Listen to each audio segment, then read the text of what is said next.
they had all issued statements on climate change, and they were all consistent. They all said climate change is happening, the planet's warming, and it's mostly caused by stuff that people do. Okay, but one thing we know is that just because elites say something, and of course the word elite gets thrown around all the time now, we shouldn't just necessarily assume that what the leadership of the scientific societies are saying necessarily reflects the rank and file. I mean, after all, the Pope tells us not to use birth control, but most Catholics do. And so I hired an undergraduate and we downloaded all the papers we could find over a 10-year period with the keywords global climate change in their keyword list. There was not a single paper published in peer-reviewed scientific literature that questioned or doubted this basic claim that the world was warming and it was because of human activity.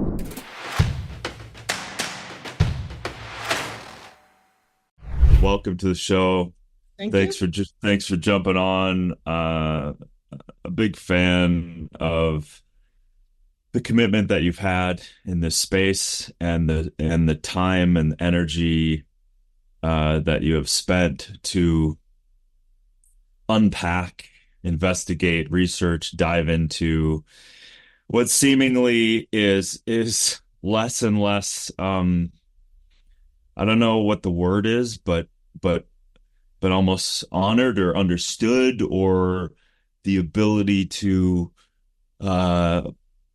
get that information out seems to be more and more challenging, even as the days go by, with rapid media as a part of it all. So welcome to the show. Well, thank you. I appreciate that. Yeah. So I would love to, I mean, you've wrote some incredible books here.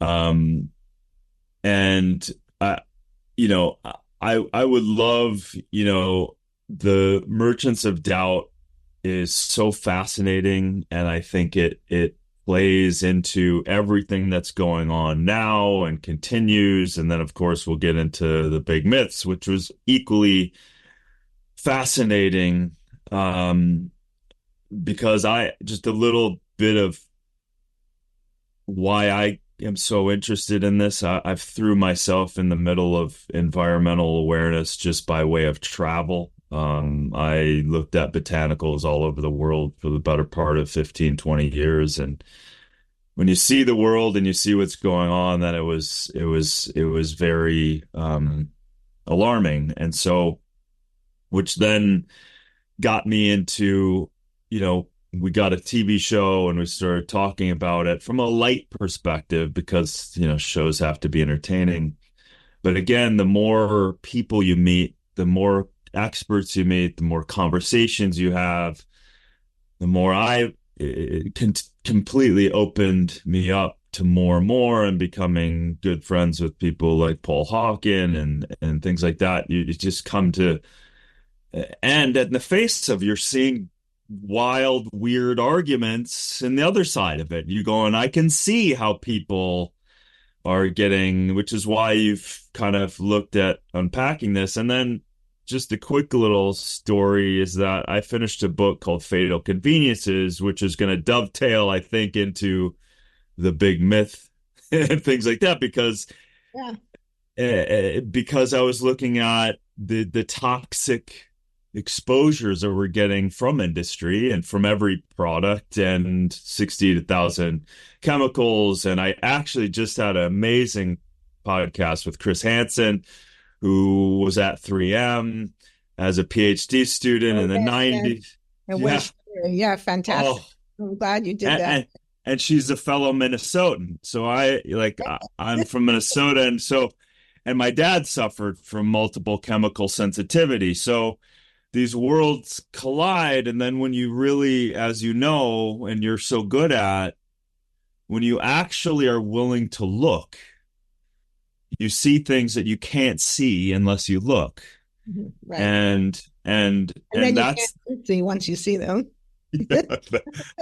Right. And then you didn't think you were going to be an activist, but you all of a sudden are an activist of really a truths. So that's just a little bit of like some of my motivation. It's very personal. And and the thing that I want to kind of say up front too is I'm constantly, Naomi, trying to figure out how to, which is why I'm selfishly excited for this conversation. I'm constantly trying to figure out how to have these conversations to open up the big population of people that I believe the heart and soul of everyone wants to do good and wants to live a healthy life and happy life and all those things. And how do we have those conversations without kind of jumping steps a little bit, which is some of, I've argued against some of the flippant conversations of just do regenerative ag because it's drawing down CO2. When my brother in Minnesota is like, Yeah. I don't, that doesn't relate to me. I don't understand. But if I say grow food yourself because you have the land, it's better for you. There's no chemicals. And by the way, that's healthier. The cycle of that is, in Yeah. your own. So I'm just saying all that because number one, I'm excited, but number two, that's where I'm coming from as my own kind of educator of bridges. I always try to kind of bridge, like talking with great experts like yourself and trying to bridge more and more of that to a wider group of people so that we can again, do what we all want to do is move forward in a very powerful and positive and effective way. Great. Um, Great. so yeah. So anyway, that's where I'm coming from a bit. And so, you know, this, which is kind of coming off my conversation with Chris Hansen, and that is there was people knowing. And your merchants of doubt, like you literally found a handful of people that were, and I've used the tobacco industry is kind of a blue book of this kind of, I think it started before that, but you literally started finding scientists that were twisting the truth. So why don't you just kind of unpack that a bit, because I think that sets up everything in the sense of the foundation of even your second book. Sure. Okay. Thank you. And thanks for that introduction. So I'm trained originally as a scientist, and then I evolved into history of science. And so I've always worked from the premise, like you just said, that most people are good, most people are honest, most people want to know the truth, and they want to know the truth and have good information so they can lead good and healthy lives. But around the year 2004, something happened which shifted the course of my life. I became interested in climate change denial. Why was it that intelligent people, educated people, were rejecting what was increasingly overwhelming evidence that we were changing the climate by burning fossil fuels and cutting down forests? And I started seeing this evidence around me. And at the time, most people thought that this was simply a problem of public understanding of science, that scientists hadn't explained the science well enough, that people didn't know that there was a scientific consensus on climate change. And if we just educated people, if we were patient, if we had simpler graphs and charts, then all would be well. So I undertook a study just to test this idea about whether or not there was a consensus among scientists, because it seemed pretty clear to me there was, based on all the scientists I knew, but I wanted to be sure. So I did this study, which turned out to be the first study of the peer-reviewed scientific literature asking the question, is there a scientific consensus on climate change? And the answer was overwhelmingly yes. So I published that paper in Science magazine, the leading scientific peer-reviewed journal in America. And within days of that paper getting published, I started getting hate mail, threatening phone calls. Senator James Inhofe, who just recently passed away, attacked me by name on the floor of the U.S. Senate. So it was a kind of Alice through the looking glass moment where one day I'm kind of a mild-mannered academic doing my research, not in complete obscurity, but kind of mostly obscurity. I don't know any U.S. senators. And all of a sudden, this weird stuff starts happening.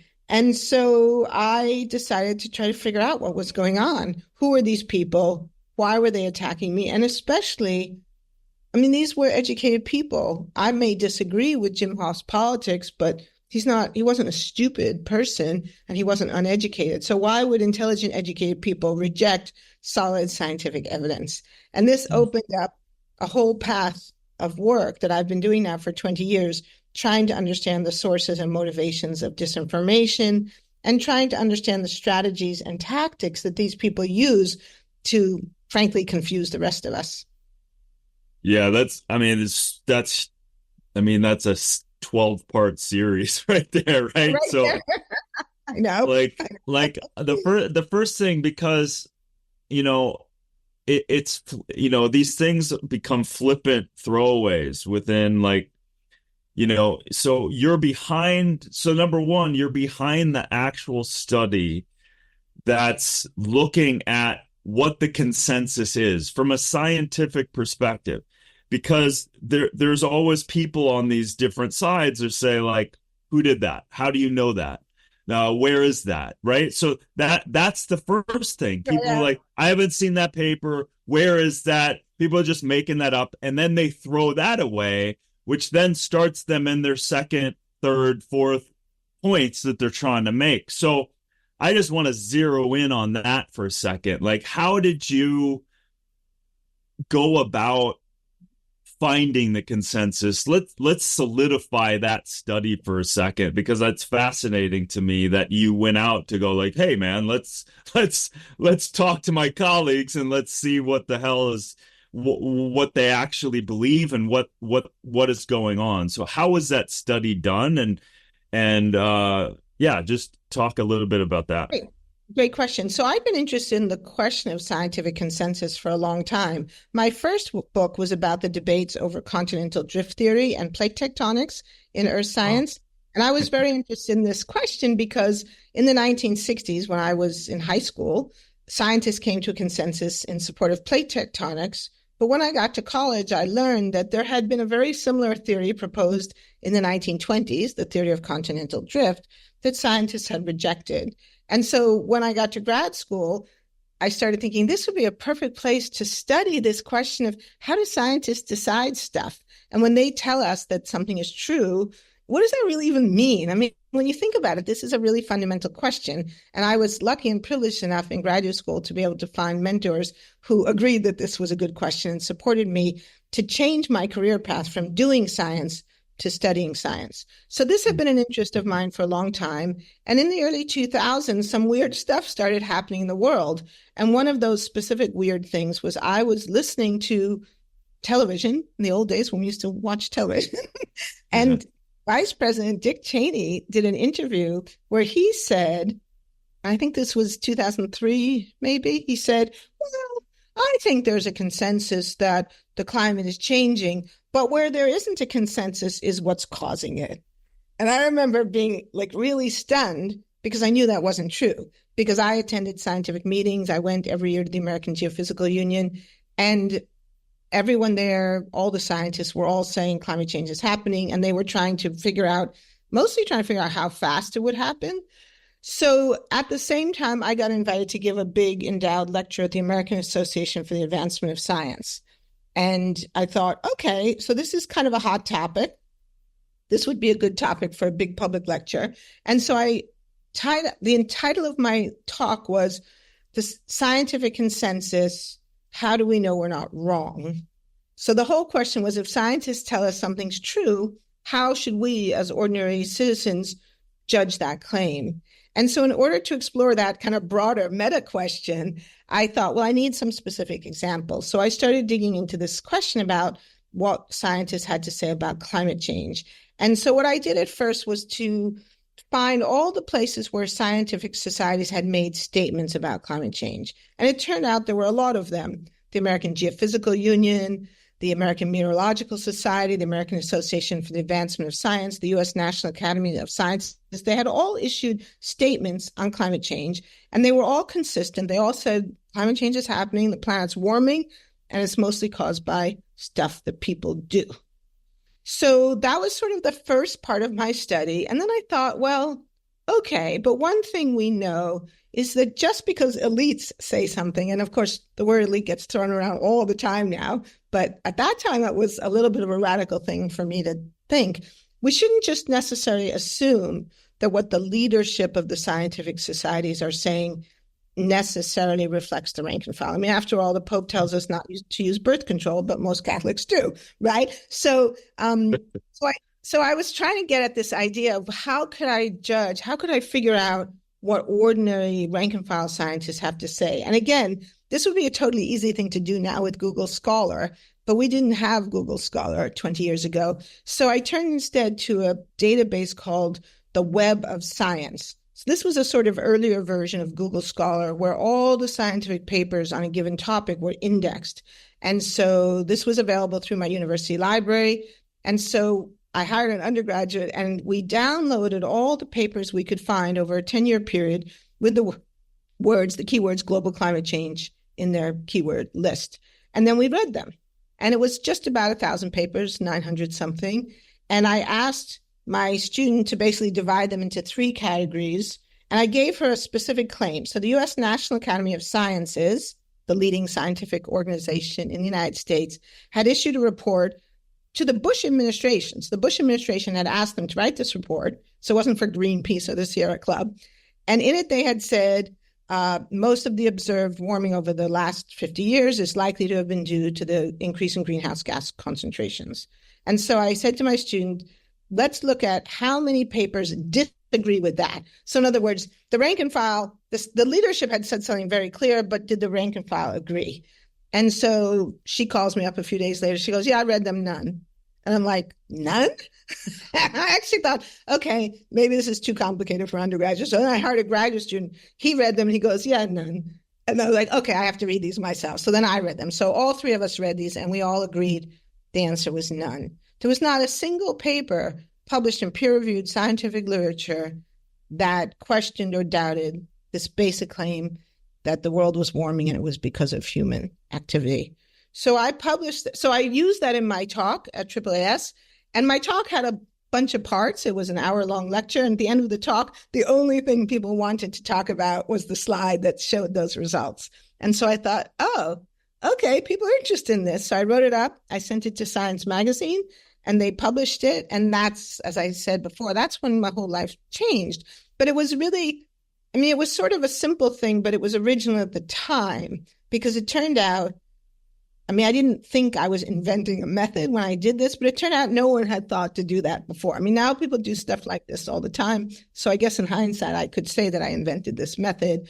But, it was a very, very complicated method. It involved reading. Right.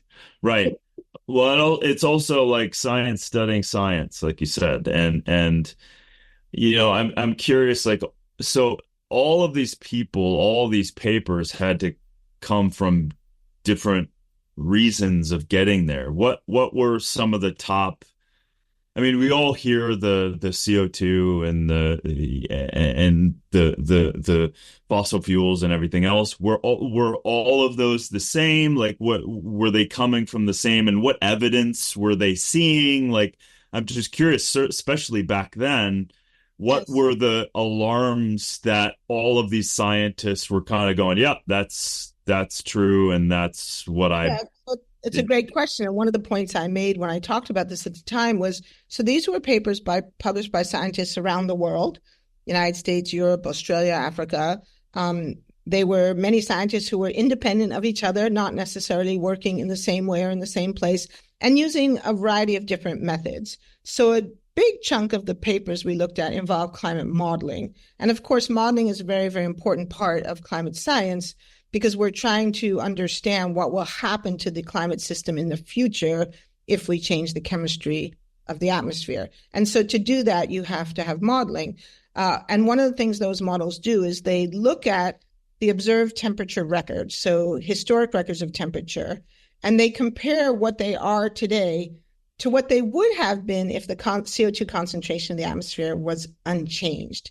And all of those modeling, so there's about 7 major modeling groups around the world. The basic models they work with are similar, but not exactly the same. But all of the different modeling groups all agreed that the world was warmer now because of CO2. And some of the key groups, including Jim Hansen's group at NASA here in the United States, specifically looked at the question, well, could you get the same effect based on solar radiation, or could you get the same effect based on changes in dust from volcanoes? And they ruled those out. They showed that there's no way you can get the observed changes through these other factors, that carbon dioxide, greenhouse gases are the only thing that explains what we've seen. So that's a major part of the evidence, but it's not the only evidence. And this is something I wrote about in the years that followed. And I think it's very important because if you only ever have one line of evidence in science, then I think sometimes you're right to be a little skeptical, because if the foundational assumptions in the models were wrong, then it's possible that all the models, even though it's different people doing them and making the models in slightly different ways, they could still all be wrong. That's not impossible to imagine. But we also had people studying the problem in entirely different ways. So, for example, people taking ice core data and looking at the CO2 concentration in gas bubbles trapped in ice, showing that CO2 in the atmosphere has increased since the Industrial Revolution, but especially in the last 50, 60 years. And also showing that alongside that increase of CO2, the temperature has increased too. Now, how do they know that? Well, it turns out that the isotope composition of oxygen in ice, so ice is frozen water, water is made of hydrogen and oxygen has two common isotopes, oxygen 18 and oxygen 16. So they're exactly the same in all respects, except O18 has two more neutrons. It turns out that the ratio of those two isotopes that gets taken up in water and then frozen into ice depends upon the temperature. So when the temperature of the world changes, the isotope ratio changes as well. And so people studying that, completely independent of climate models, people who don't even have to own a computer, those studies showed the same thing. And there were some others as well, but those were two of the major lines of evidence, very completely independent, different assumptions, different people, but coming to the same result. And that's what you really want to look for in science. It's what E.O. Wilson liked to call consilience, when you have different lines of evidence that are truly independent of each other, and yet they point to the same conclusion, then you begin to say, well, yeah, that's looking pretty solid. Right. So if we take, and we're so narcissistic as a human society, right? Because the planet, it's so large and big, and the timetable of us even being here is relatively almost non-existent compared to the space and time of the planet. So how is the wrestling of, I think it's what Dr. Milankovitch cycles and the Holocene cycles, that 10,000, 11,000 year cycles, how does that relate to the normal cycles and the ice ages and the CO2, the natural kind of broader view? How is that kind of looked at in the way of our man-made? Because it's very clear to me. I'll just leave this caveat. Like, even again, talking with Chris Hansen and studying PFAS, it's in 99% of the people on the planet. Yes. Right. So if you don't think we're doing something, and you're not paying attention, right? You're not paying attention. And we're absolutely polluting ourselves, and the planet. So I always go back to, there's some very grounded ways to talk about what we're doing. It's insane. We need to change it. And again, your second book of Capitalism at All Costs, which I think is a perfect second book, or at least off of your. I knew it's actually my ninth book, but it was that's right. That's what I was like, well, check that. No, it's okay. Well, that's a great question. And there's a lot of threads here. So let me try to pick up two that are important. So one has to do with the Milankovitch cycles and natural climate variability. So one of the most common climate change denial arguments you will hear, and Jim Inhofe used it, I heard in Congress when I testified last year, the climate is always changing. Well, that's true. The climate is always changing. Everything is always changing. And we do know that, and we experience it, right? We all know there are hotter and colder, hotter summers and colder summers. And so intuitively, that argument, oh, the climate is always changing, has a certain intuitive appeal. But what we know is that more than one thing can be going on at the same time. And that's what's happening in the world. So we do have these natural cycles. We call them Milankovitch, over the scientist who first figured this all out. And we know that those natural cycles are related to changes in the Earth's orbit. And those have been very, very well studied. But in addition to that, we have now added something else. And the way I like to pick is imagine two lines. One goes up and down like a sine curve, that maybe if you remember your high school physics. So just a wave function goes up and down. That's the Milankovitch cycle. Now add to it something that looks like this, a more or less straight line going up, up, up. That's what scientists call the CO2 forcing. So carbon dioxide is increasing the atmosphere and it's forcing the planet to get hotter. So now put those two things together. I can't. Here's my squiggly line, blah, blah, blah. What you're going to get is something that looks like this. It's still going to go down, right? We're still going to have the occasional cold winter, right? The climate is still going to vary, but it's going to vary in an upward direction, so that the hot summers today are going to be hotter than the hot summers 50 or 100 years ago. The wildfires are going to be worse than they were. And that's what we're looking at. So it's a both and answer. And that's not that complicated, right? There are lots of things in life that are both and this is an example of something which is both and the and piece of it, though, really, really matters because it's so strong. And this is the other part that sometimes can be a little tricky. I mean, carbon dioxide is now about 416 parts per million in the atmosphere. That doesn't sound like a lot. Parts per million sounds like not a lot of stuff. But the CO2 forcing, the power of that is so great that it's having a visible impact on the climate system, even in our own lifetimes. And that's what then connects us to the other thread, the PFAS thing, right? So when we look at toxic chemicals like PFAS, mercury, arsenic, other things like that, PCBs, often they're present in the atmosphere or in the soil or in the water at relatively low levels, parts per million or parts per thousand. And maybe intuitively, it might feel like that's just not that big a deal. But when they are everywhere and when they begin to accumulate in our bodies, in our bloodstream, in our fatty tissues, they can do harm. And the best analogy I like to use for that is testosterone. So everyone knows what testosterone is, and we all know that it's important, and we all know it's a big part of what makes men and women different. And even though I'm a feminist, I acknowledge that men and women are not the same. So what is the average concentration of testosterone? The difference between men and women? Blood testosterone, 3 parts per billion. So 3 parts per billion, make it to be a little crude, is what makes a man. That's not a lot of stuff, right? So, and you can look at blood alcohol, you can look at arsenic poisoning. There are lots of chemicals that are sufficiently powerful that they can have very big effects, even at very small levels.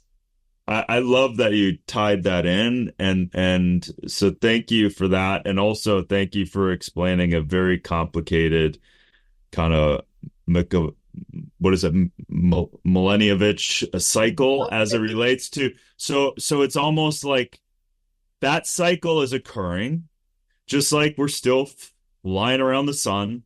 But the concentrations of our man-made pollutions and CO2 is driving this other line, which is also forcing the Millenniovich cycle as well. So it's forcing it up. It's still cycling, but it's now driving and having an effect in kind of, I guess, driving it up even more, right?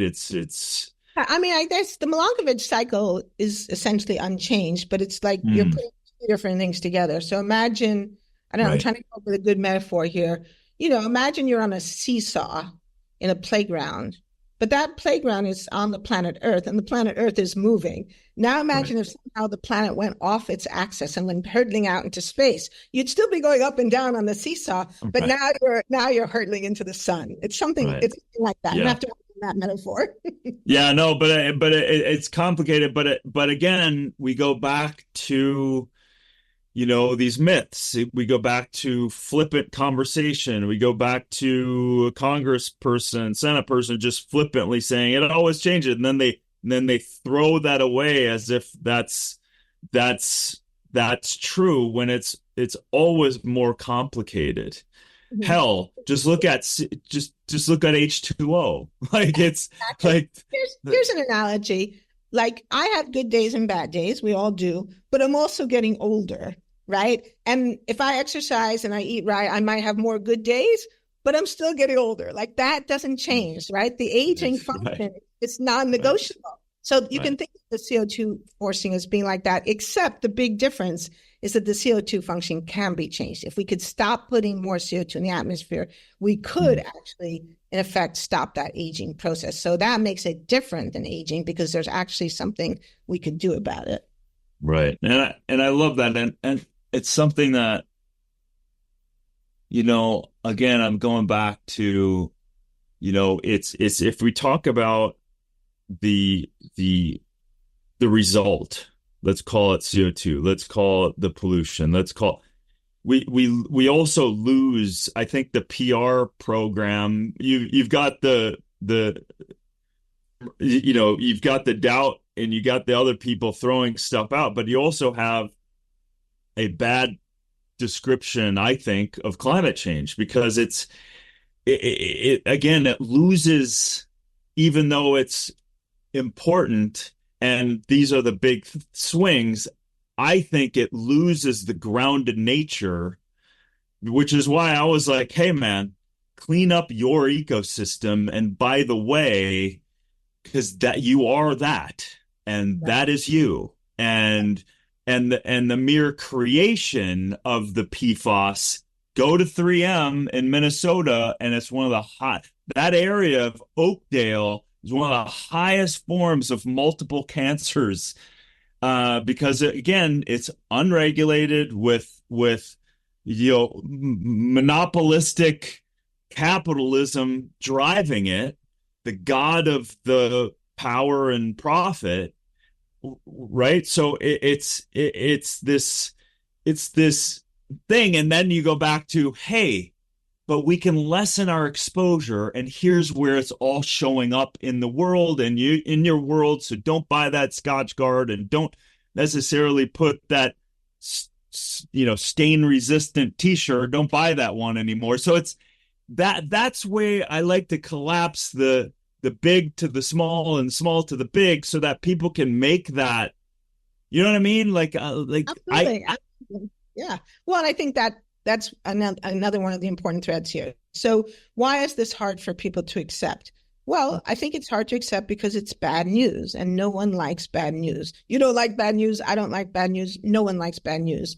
But the reality is we have this bad news. We have this bad news about the climate system, the pollution of the atmosphere, and we have this bad news about chemicals like PFAS and the pollution of air and water and soil.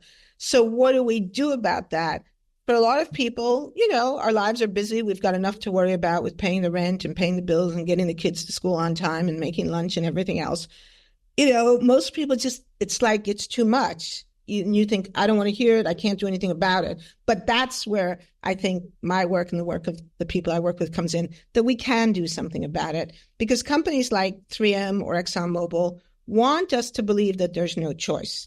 They want us to believe that we cannot live without these products. And ExxonMobil, who, loves to hate me, they go on and on and on about how people cannot live without fossil fuels, or they say we cannot live without energy. Well, that's true. We do need energy, but we don't need fossil fuels. So they try to conflate energy with fossil fuels. And we all think, oh, but I do need energy. I need my lights. I need my laptop. True, but we could run our laptops and our lights off wind and solar. And we know we can do that. And so because the facts are not on their side, they have to lie. And that's where my work comes in, right? That we then begin to show how they lie, why they lie, and how they try to persuade us of the lies. Yeah, and I mean, again, that's the PR game that's been created for a very long time. For you can argue that plausible deniability, you can argue that the kicking the can down the road of the tobacco industry for 40 years. Like, they certainly have gotten good at that game.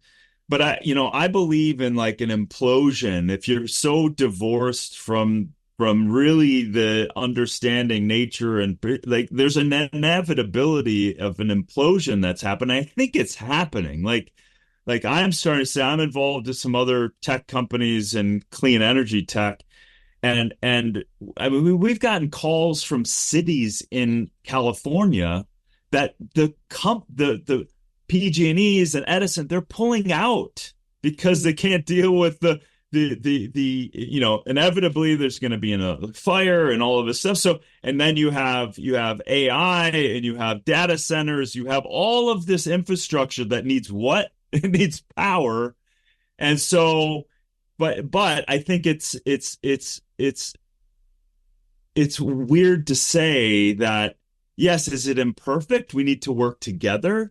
We need to, invest more into clean energy and then divest as we go. We can't just flip a freaking switch. We understand that. So don't be stupid. So don't use that argument. Right. Exactly. So that's where it all kind of, it becomes this, TikTok message of it's either black or white. And that's not true at all. Right. Right. Well, that's one of the big arguments of the new book, The Big Myth. So if I can segue to that. Yeah, I mean, you're absolutely right. One of the ways that disinformation and denial work is by creating false dichotomies or by creating a straw man. So people will say, well, we can't just switch to renewable energy tomorrow. Well, obviously, we know that. We're not idiots. The point is not to say that we can do this all tomorrow. The point is to say that tomorrow has to begin today, that we need to begin the transition. And in fact, we could have started this transition 30 years ago, but fossil fuel disinformation played a big role in standing in the way. So now we're behind the eight ball, and that has created a kind of urgency that didn't have to be there. And that's one of the things that I do think the fossil fuel industry, needs to answer for. That part of the reason we're facing a crisis as opposed to a transition is because of the work that, the disinformation that they promoted. But the other big piece of it is the false dichotomy.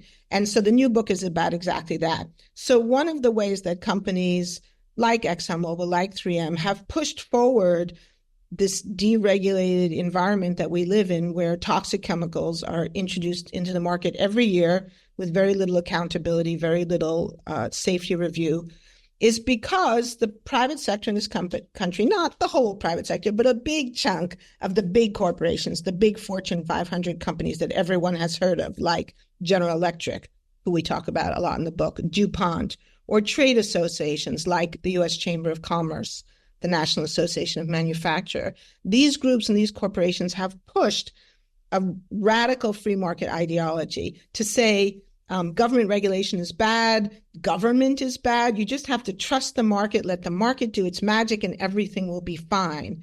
Well, everything is not fine. We know that it's fine. So how did they manage to persuade us of this argument? Well, part of the answer was a false dichotomy, to say, well, there's only really two choices: unregulated capitalism or Soviet-style totalitarian communism. And obviously, we don't want to live under a dictatorship. We don't want to live in a totalitarian nation.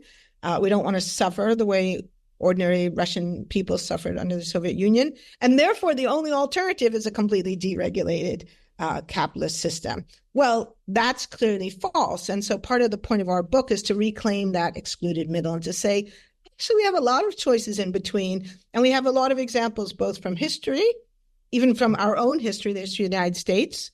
You don't have to go back that far. If you go back even to the 1950s, the marginal tax rate in the United States was over 90%. That was here in America under a Republican president, Dwight Eisenhower, or to other places in the world. So if you go today to Europe, where they have more of a mixed economy, stronger social safety network, better health insurance, better unemployment insurance, people are happier, people are healthier, people live longer lives. They have more government, and they do pay more in taxes by and large than we do, although not that much more, but they're happier and they're healthier. And isn't that the real test of any system? I mean, it gets back to where we started this conversation. What do most people want? They want to live happy, healthy lives. They want to be able to take care of their families, their children, and they want to have good friends around them.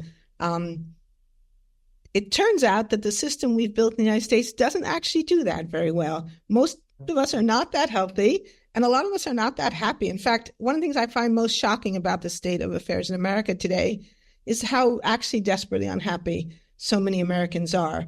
And you can see that when you go to a bookstore and the shelves and shelves of books telling us how to be happy. Like, we didn't used to need books to tell us how to be happy, right? Or if you prefer statistics and quantitative evidence, there are these surveys. There's something called the Global Happiness Index, and the United States comes something like 20th in that survey. Almost all of the liberal social democracies of Europe, Sweden, Norway, Denmark, Iceland, Switzerland, France, Germany, England, people are happier than they are in the United States. And that's telling us that something we've been doing isn't right. And I think a big part of what's not right is the way we've let our social safety networks, our safety nets decay because of this belief in unregulated markets and this ideology that government is somehow the problem, when in fact, very often government is the solution to many of these problems, not all of them, but to many of them. Yeah, God, there's so much there, and I do agree with you. That was me condensing a 500-page book into 5 minutes.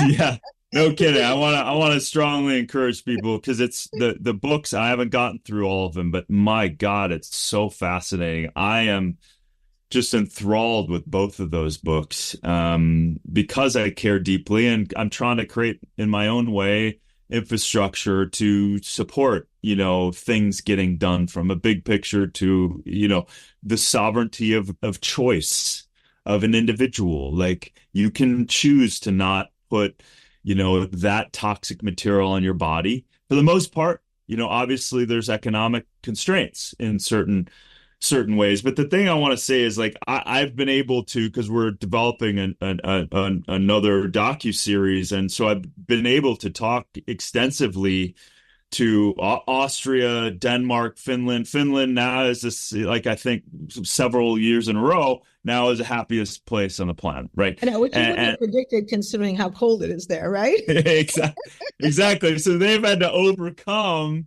right, the environment on that side, but that level of contentment around the way of life. And it's interesting when you talk to people, there is a level of trust and actual, almost, I'm making this up, not from their words, but almost like this motherly support from the government. yes. Like, they're like, no, they got us. Like, no, they're taking care of. Like, I'm like, I'm pregnant. I got a year off. Like, my husband's got 6 months. And you're just going, whoa. Like, right. And so it's so complicated, but do you feel then that kind of unregulated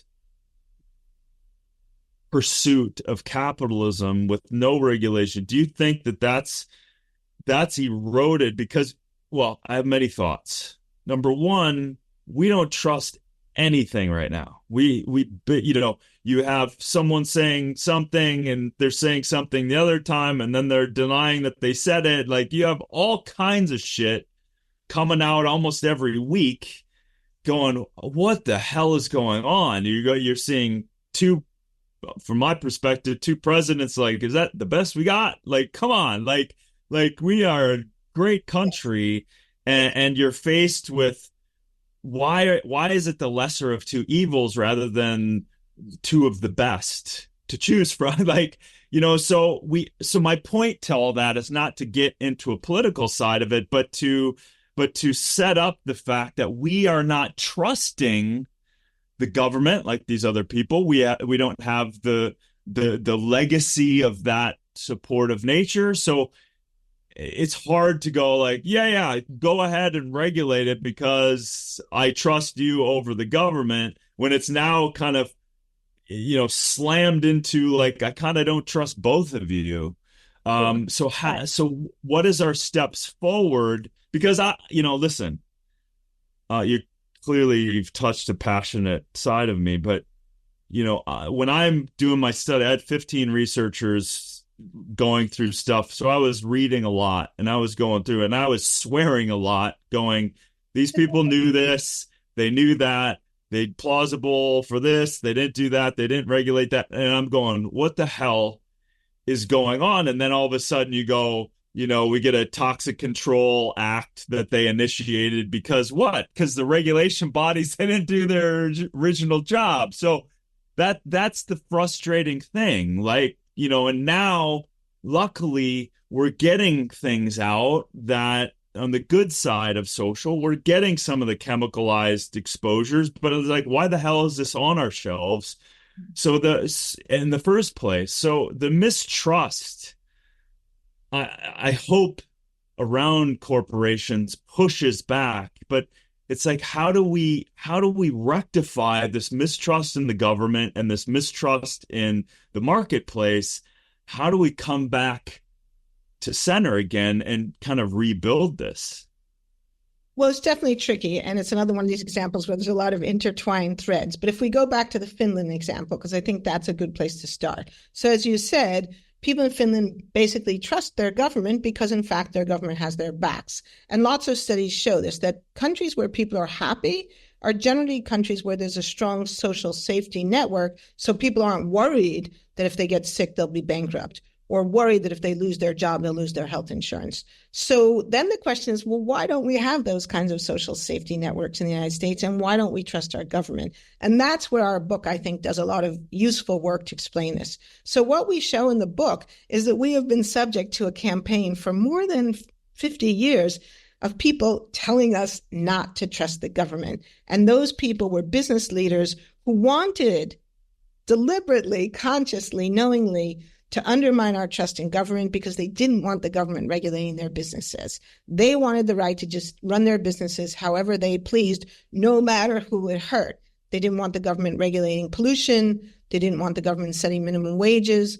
They didn't want the government banning child labor. There were a whole set of different issues where really serious problems had developed. We start the book with child labor because it's such a compelling case. I mean, there were millions of children working in factories in the United States in the late 19th, early 20th century. And in Massachusetts, where I live, children as young as 2 years old were working in mills. And those children, the chance of them reaching adulthood, like half of them died before they ever even reached adulthood. And when you left it to the private sector, they hired these children. Why? Because they were cheaper than adult workers. And so left to the private market, this terrible, horrible thing happened. And so government stepped in to try to regulate the labor force, to not eliminate child labor completely even. They didn't even try to do that, but just to lessen it, right?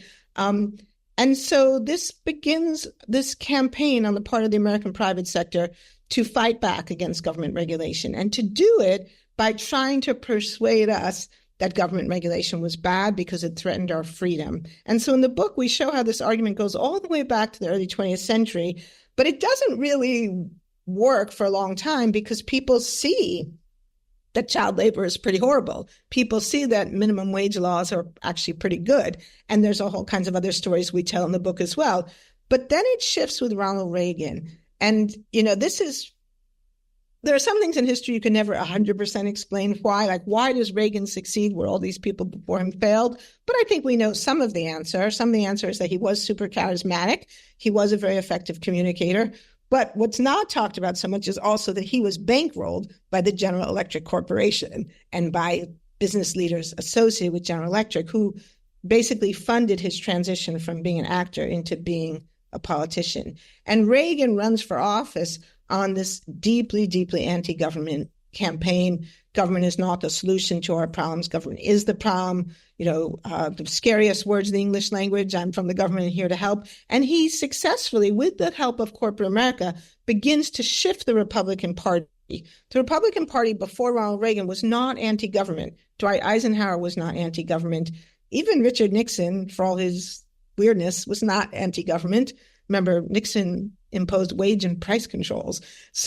But he shifts the Republican Party into the anti-government position that has held ever since. And a big part of that is anti-taxation. And of course, in a way, it's not that hard to understand why people bought that, because let's face it, who likes paying taxes? No one. So Reagan was pretty smart that he realized if you could make it about taxes, if you could promise people you would cut their taxes, people would vote for that. And they wouldn't necessarily anticipate what that would mean in terms of the quality of our roads, our bridges, our healthcare, our schools, our hospitals. And because the decay has been gradual. It's been a boiling frog problem or death of a thousand cuts. And because it was so effective as a political strategy that the Democrats bought into it too. So Bill Clinton actually cut taxes more than Ronald Reagan did.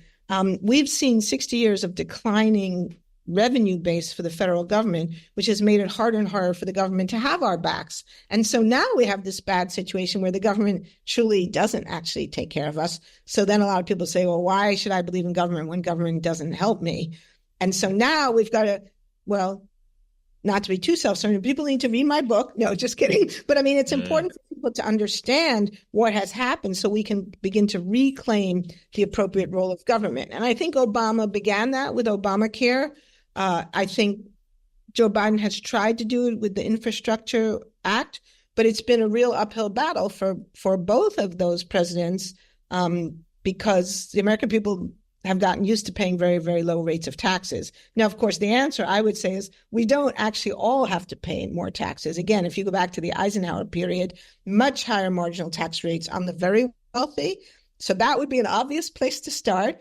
But because taxes have been so demonized and because the government has been so demonized, particularly the federal government, there are lots of Americans who they won't support higher taxes, even on really rich people, because they're afraid that it will be a slippery slope. And yeah, they say that they'll just tax the rich people, but pretty soon they'll be taxing me more too. And it's that fear, it's that worry that I think animates a lot of people's hostility to solutions that actually could make their own lives better and could make our lives. I mean, just think how much happier we could be than Finland because we could have good government support and we could have sunshine.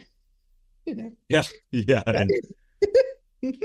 it's this is not a tomorrow fix, right? This is the restoration that needs to happen is very complicated. And I also fall into that category of I know friends that are working with some governments in the clean energy space, and they're moving like crazy. Right. Things are changing. Things are definitely happening. Yeah. And there's no question Obamacare has brought, Affordable Care Act has brought healthcare to millions of Americans who didn't have it before. But it takes time. The United States is a big country. It's like a battleship. You can't turn a battleship in a second. So it's going to take time. But that's, I think, why these conversations are so important, because if people begin to understand, the disinformation that we've been told. I mean, we have now 40 years of disinformation about the role of the federal government that we have to now remedy and correct. And so I think it is happening. I think, the fact that we're here today having this conversation, the fact that my books are selling well and we're about to have a paperback edition, I do think that people want to have this conversation, but it is very, very tricky. And I've spent a lot of time, I don't just stay in Massachusetts. I spent a lot of time in Utah and Colorado, and I've lectured in 48 of the 50 states in this country. And I get it that, a lot of people are pretty skeptical about the federal government, and that's not going to change overnight. But we do have these examples, as I said, both from our own history and from other countries, of showing how governance can work, how it can, in fact, serve the interests of the people, the will of the people. And that's what we have to fight for. Yeah, let me ask this question. Let me get there, because I think there's a bit of a delusion in the sense that whenever or whomever gets elected, it's either going to destroy us more or it's going to save us. And we get a little delusional. I don't even care if Christ himself came down and was elected. Like, shit's going to take a while. Yes. Anyway, so, whatever it is, Christ, Buddha, whatever, right? So to rely tomorrow within the year that life is going to be great based on elections, okay, yeah, we need to fight for policy and change 100%. I'm not also just throwing that away. But at the same time, what we can do individually, community-wise, what do you think, people listening to this, and I'm sure you get this, what can people walk away with other than, I am not even pitching this. I'm saying get her books, both of them. because they're Thank you. wild.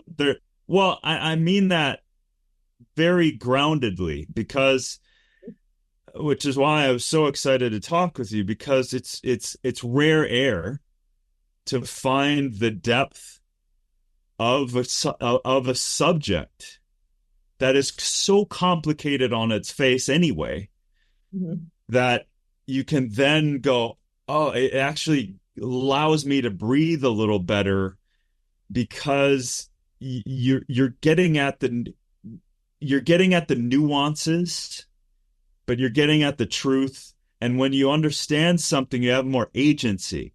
You have Exactly. more. You can choose more. You're like, for me, when I hear the complexity of this stuff, I actually it lessens the stress. Good. Well, When you're that's great. Yeah, I'm glad to hear that. Well, and that is the whole point. It is about agency, that when we understand the situations we're in, then we're much more able to take action to address it and to do the things that work for us. And one thing I've noticed, we started talking a little while ago about how nobody likes bad news and climate change is a bad news story. But I've also found that no one wants to be at the losing end of a con game. And this whole free market ideology has essentially been a giant con. I mean, we thought about that as a title for the book, The Big Con, but it seemed like other people had used that title already. But I mean, in a way, it's been a con game. We've been persuaded of a lie. I can't call it a big lie because that's been used too, but that's why I call it a big myth. We've been persuaded to buy into a myth. And once we realize that, it's actually very empowering, because then you realize, no, I don't have to buy this nonsense. I don't have to just believe when Silicon Valley says, oh, we don't need to be regulated. We can question that and say, well, actually, you do need to be regulated. And the question is not, do you or don't you need to be regulated? The question is how best to regulate it, because all of us want to see a prosperous economy, and all of us recognize that Silicon Valley has done a lot of good and there's a lot of jobs. And we're all happy that we're happy that we're here talking on Zoom. Although that's a really good example, and we talk about this in the book. People in the Silicon Valley want you to think that the internet was invented by some guys in a garage. But actually, the internet was invented by the federal government. And we wouldn't be here today talking over Zoom had the federal government not invented what was first ARPANET and became the internet. So once you know those things, you can make better decisions, and you don't have to buy the myths. And similarly, you can have agency about how you run your life. So whether it's about what food you eat, what products you buy, and even I think this is the most important thing. I mean, there's been a lot of talk in recent years about green consumerism, and I'm not opposed to that. I do think that consumer choice matters, because many corporations are responsive to what consumers want. But I think we've also been trained in the last, in my lifetime, I'll say, to think of ourselves as consumers as opposed to as citizens. And when you think about it, I mean, wouldn't we all be much happier thinking of ourselves as citizens? Because we know that material stuff doesn't make people happy. I mean, it's good for a little while, but the thrill of a new toy wears off pretty quickly. But what makes people happy is feeling that they're part of a community, having relationships with people that we love and care about and respect. And that's not about buying stuff. That's about building relationships. And that's something we can all do and doesn't depend on the federal government. So again, to make it grounded and bring it closer to home, we can become involved in our communities. We can become involved in local governments, local nonprofits, local volunteer groups. And those are really important things that do make a difference. And even if it's something as simple as, when I lived in San Diego, my daughter and I used to volunteer in a food kitchen. And that was a great experience. Anybody who's done volunteer work of that type knows you just come away feeling so much better. Even though you're dealing with tough stuff, you feel empowered that you're doing at least a little something to help. But also the amount of food waste that we would see every day, was just incredible. And it made everyone who worked there think harder about, well, what could we do to help decrease food waste? And that's just one example. And there's hundreds and thousands of examples like that. Exactly. And I love that you said that about, if you take that on and embody a citizenship as a person, then for me, the first word that comes to my mind is a stewardship. You become a steward of occupying space and time, just like everyone else on this planet. So we're not just this consumer being, pushed products towards, but rather we are a citizen, and how can we steward ourselves in a better way? And I always say that we also have the numbers, right? We're billions of us, as Exactly.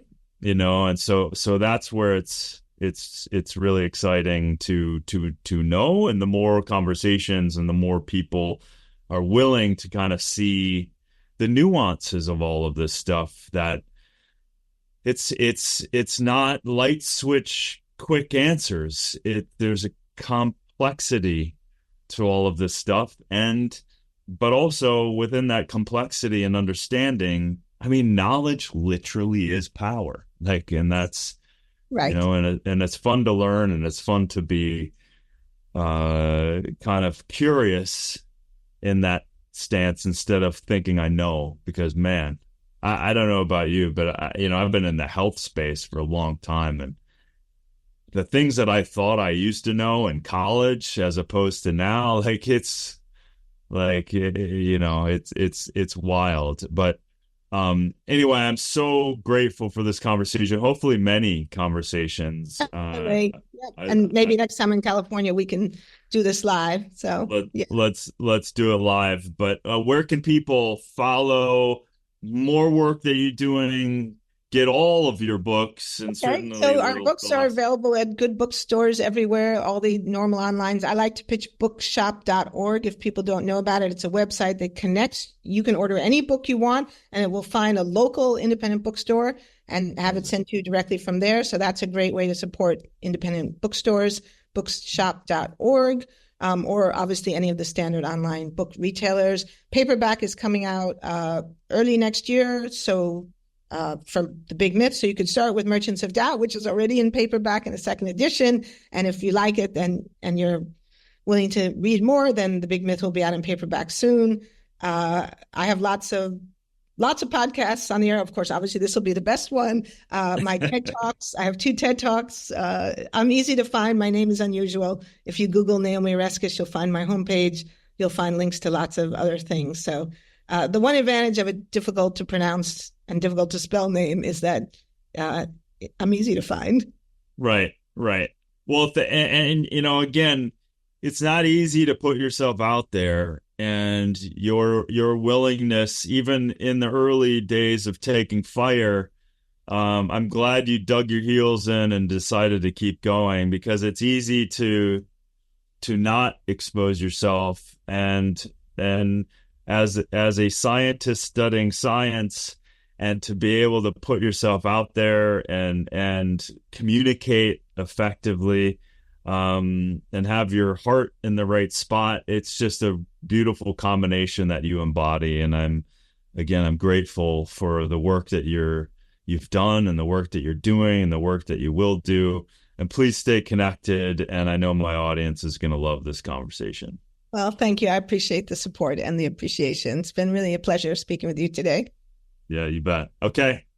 Thank you, Naomi. Cheers. Bye.